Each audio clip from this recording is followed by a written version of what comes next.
Hello and welcome to TCS the podcast, where we are dedicated to helping you achieve extraordinary growth and success by supplying you with the tools, resources, and support necessary to not only build profitable businesses, but to create a lasting impact on your families, companies, and communities. I'm Eric Guy. I'm the executive coach and director of learning and development here at TCS. With us today, a very special guest and actually new member, Lauren Furtado.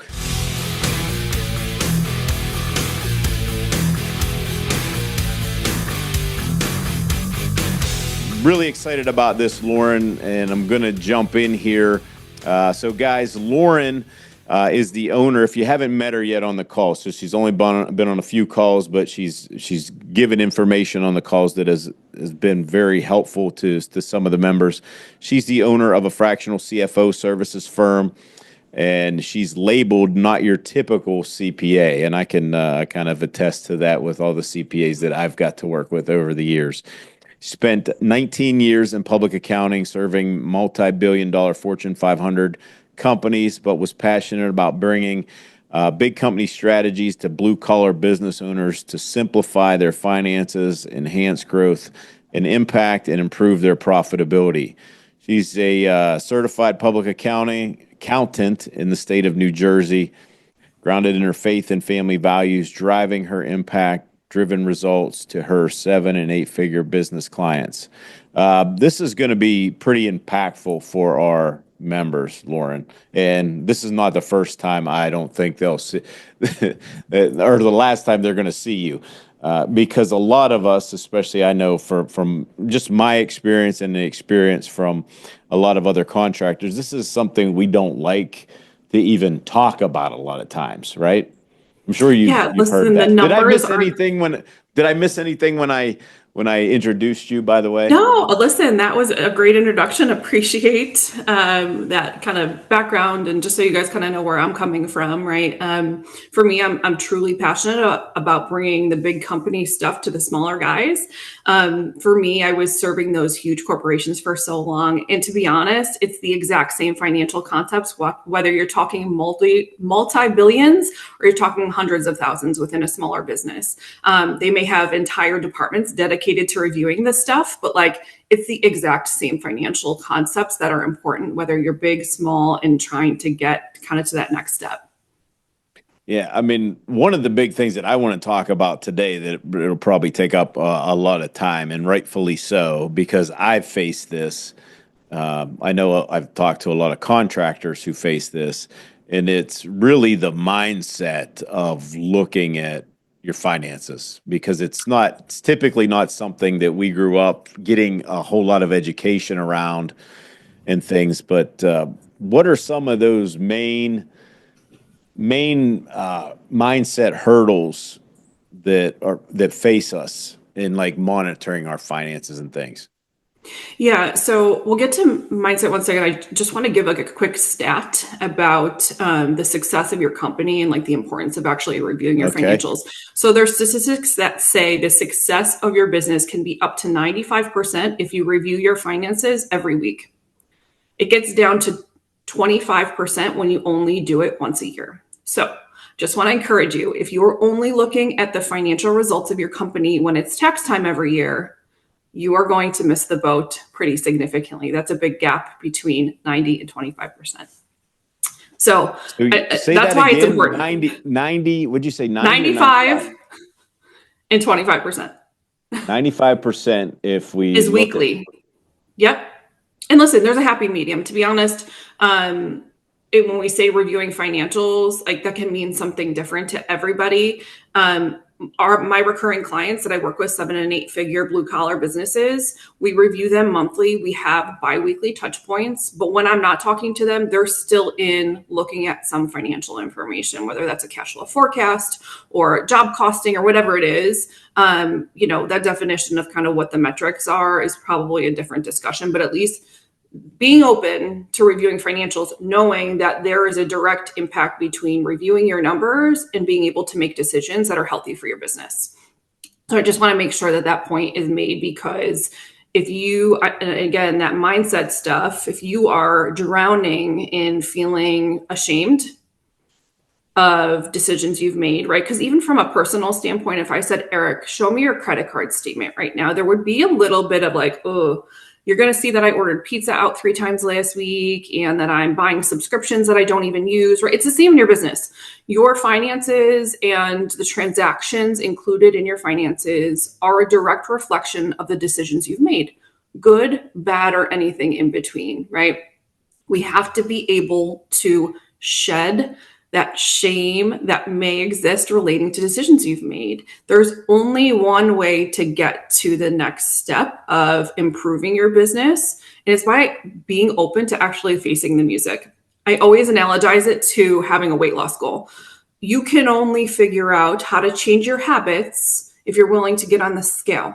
If you don't see what that number is, you will have no idea what to do differently based on your current habits, the current situation, and where you actually want to be. It's the exact same with financial goals and even things that you think are non-financial goals within your business, that you can only get to the next step of growth if you are willing to, what I like to refer to as reveal the financial nakedness, right? Like being willing to just kind of show it all. And I think, like you said before, the education isn't there. And to be honest, in this industry, most guys who own businesses that are blue collar businesses, they did not come up with a finance and accounting background. They were spinning the tools, right? Typically, you were executing the work before you became a business owner.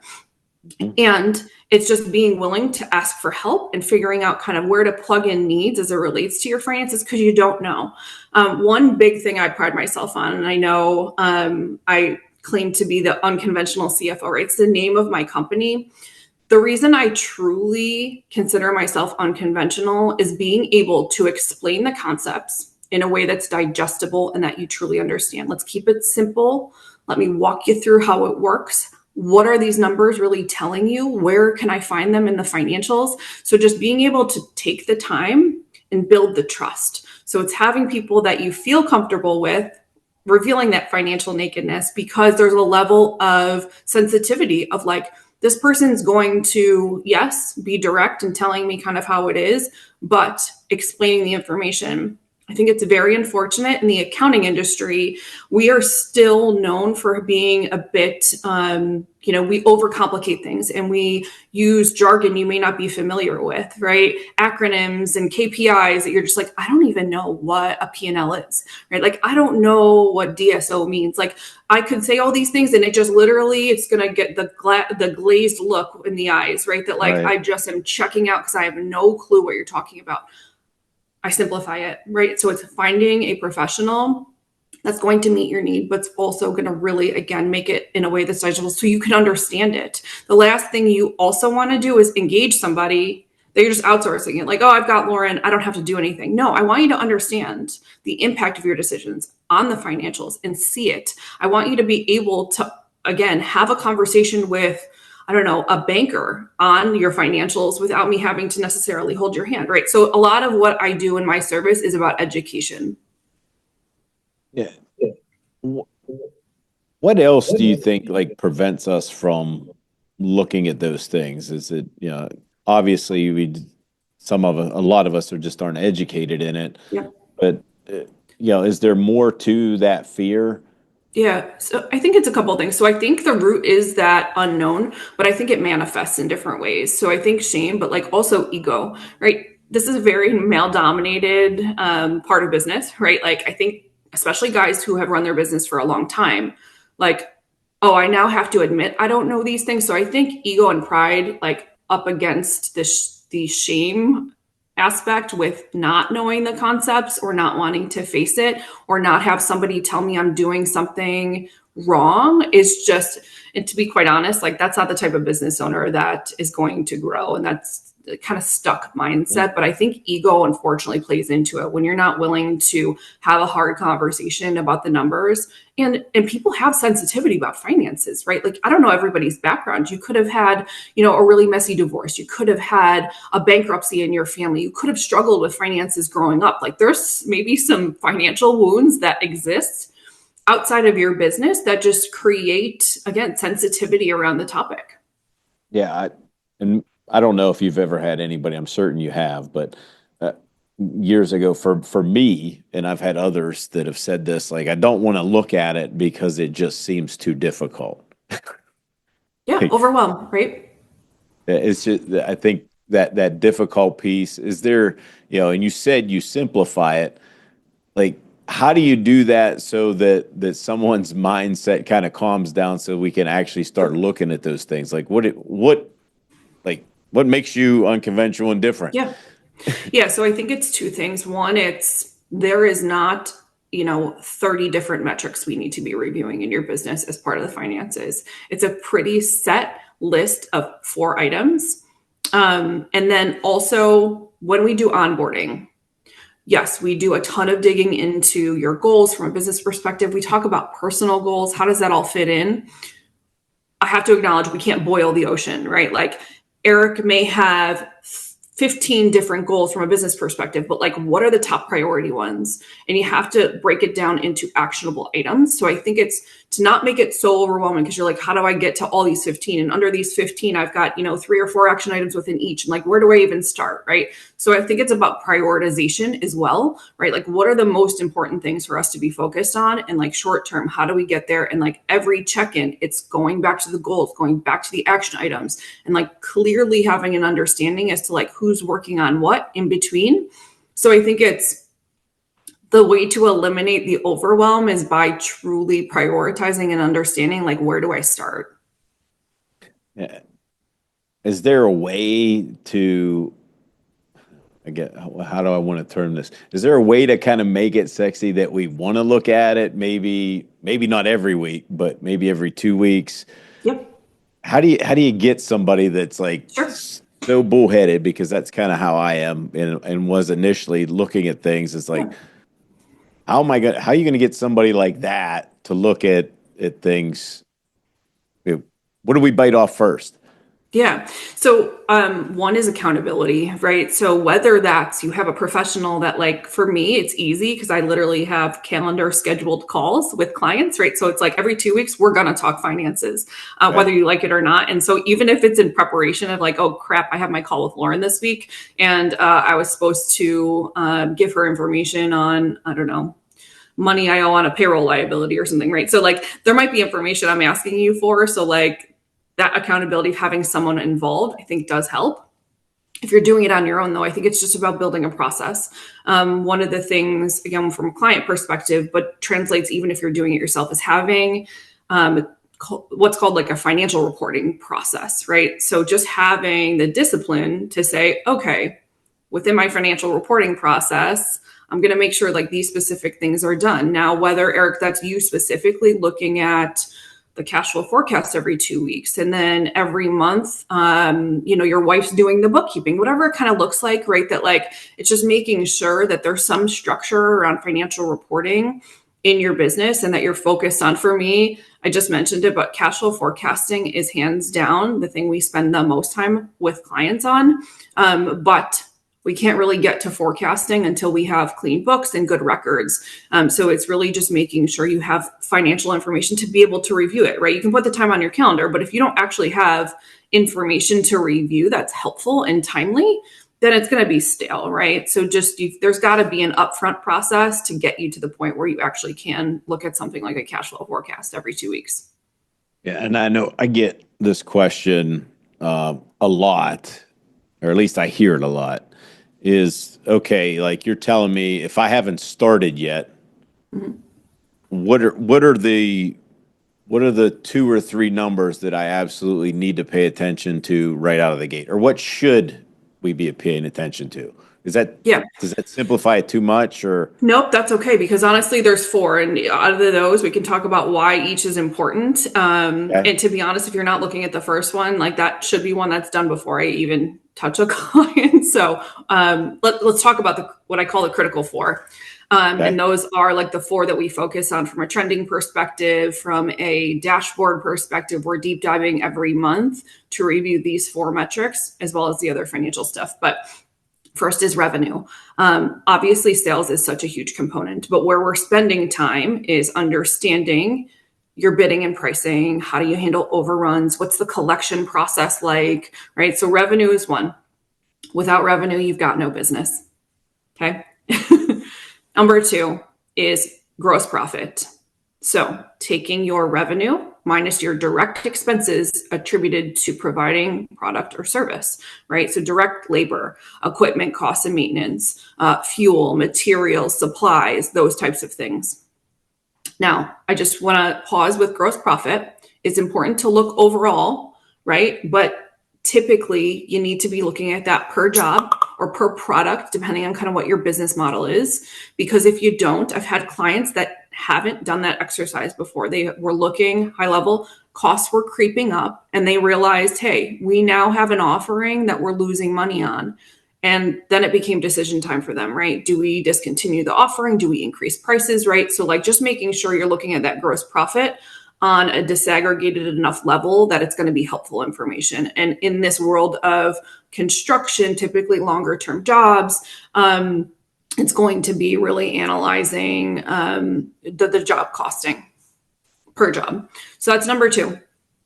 Net profit is such a huge one. So net profit is taking that gross profit we just talked about, and then all the other costs to operate your business. A lot of people refer to it as overhead costs, but this is things like insurance, rent.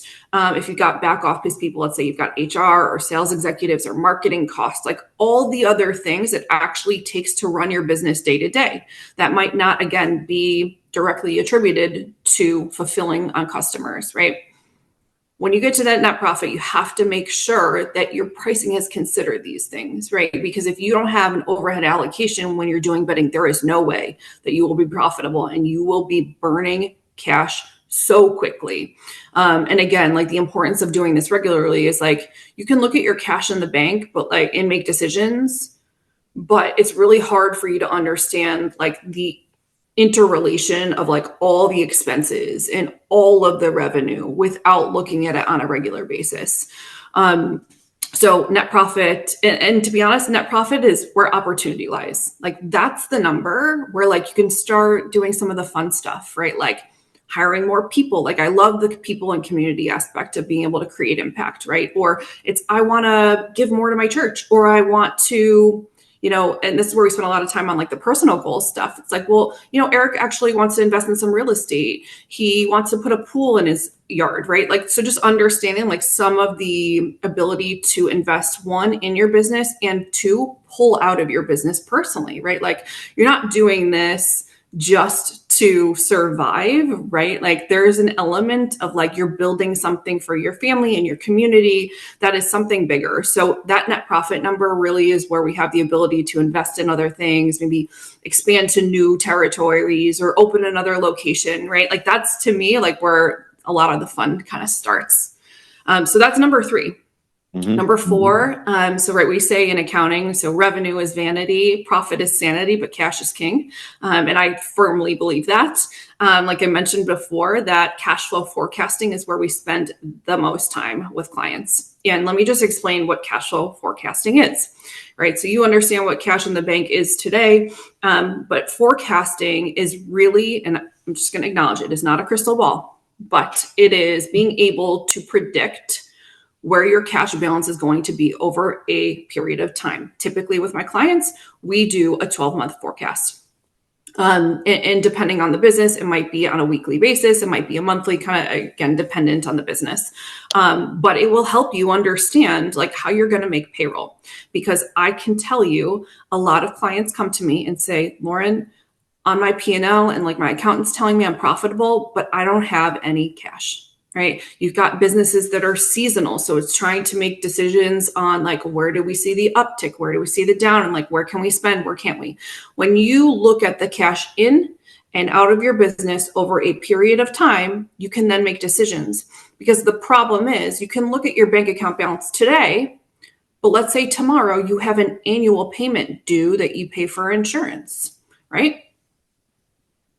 No more cash in the bank, right? So like, it's just understanding like, what am I expecting short and longer term of like ins and outflows? And like, when can I actually hire that person that I want to hire for marketing? When can I buy that piece of equipment that I really would like to, right? So like, it's just being able to plug and play decisions based on when we anticipate cash coming in the door. I've got some clients that start jobs, right? And don't see cash from customers until almost 60 to 90 days after they're paying guys every single week, right? You've got a ton of costs that go out the door. So being able to see that, understand when the cash is coming in the door, and understand like, how does this all work together? And like, what does that mean in terms of, again, timing of when I can actually spend money is such a huge thing to focus on in your business.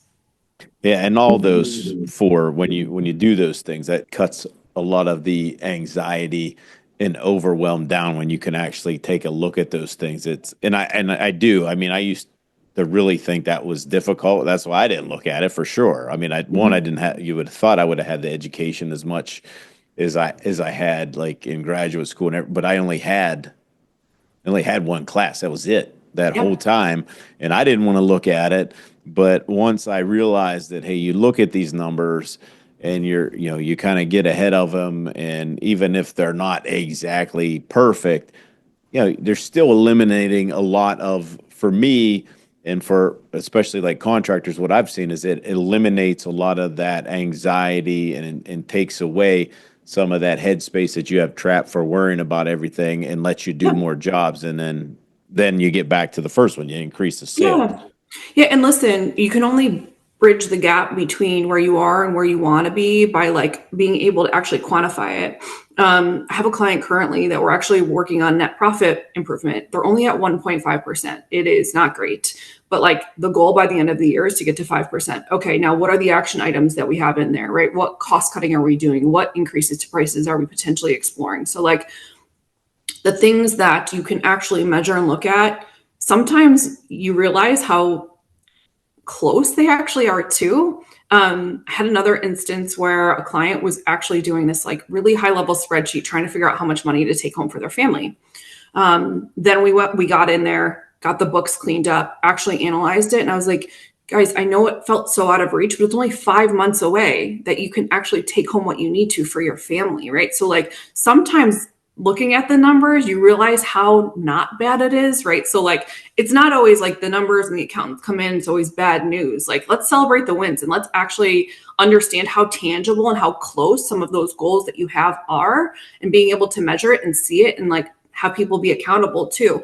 Another example that came to mind as you were talking was like AR collections. I've had clients where it's just like a ton of money sitting out there. And I was like, okay, here's the number that you have sitting in AR now. Here's what we want to get it to. So that means the person who's responsible, let's build a process around it. What's the follow-up look like, right? Do we need a system in place? So it's just being able to understand, like, here's where we are, here's where we want to get to, and like who's doing it. It's not just all you either, right? So like as a business owner, like integrate it with your team, ask them to get involved with the action items. And like, it doesn't all fall on you of like, oh no, how do I improve profitability? It's like, okay, well, who within the team is involved from an operations standpoint that we can get doing different things that can help to mitigate some of it?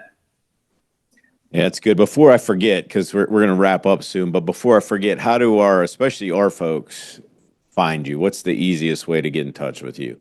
Yeah.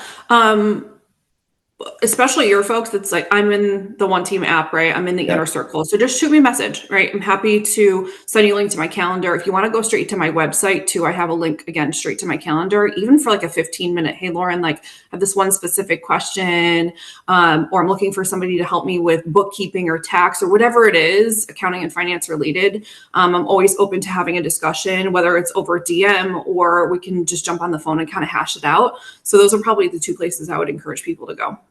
Any chance I know this is down the road, but is there any chance you'd be coming in for the meetup coming up here in a few months? I absolutely would love to. It's one of the first things I said to Jim. I was like, tell me what's in person. I want to be there. Like, just being able to shake hands. I love hearing about everybody's businesses. Like that stuff lights me up. I know it's funny because people are like, how do you get so excited about numbers? I'm like, it's not the debits and credits that like burn inside of me. It is the impact that you can see. It's the opportunity that you truly can have, bridging the numbers to your decisions and seeing the success. And I love seeing the light bulb go off of when, like, oh wow, I understand this. I'm glad we're, doing these things now, and just seeing the success that people are truly capable of, because in these types of businesses, everyone is so hardworking.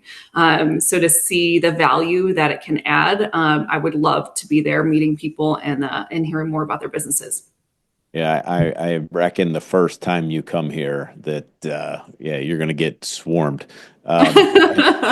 You're actually getting me excited about doing this stuff. I'm like, oh man, I've never been quite this excited. But thank you. This is going to be good for our folks here at TCS, the Inner Circle. I mean, this is something that most of us, when we actually get our head wrapped around it. I mean, you've seen this because that's what you help people do, and that's probably what lights you up. When we get our head wrapped around it, finally, it's like, oh, wasn't that bad? Why didn't I do this earlier?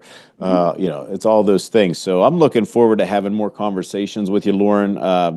TCS members, if you have something that you want us to be speaking with Lauren about a specific subject, obviously let us know. Let Jim, especially Jim or I, know, because we'd love to have Lauren back here. It'd probably be a good idea to have you back here once a quarter, Lauren, just to talk about the finance side of things. Since so many of us, that's probably the one thing that if we could take off our plate and learn more about and be more at ease about, that would be great for our businesses. So thank you for today. Any last words?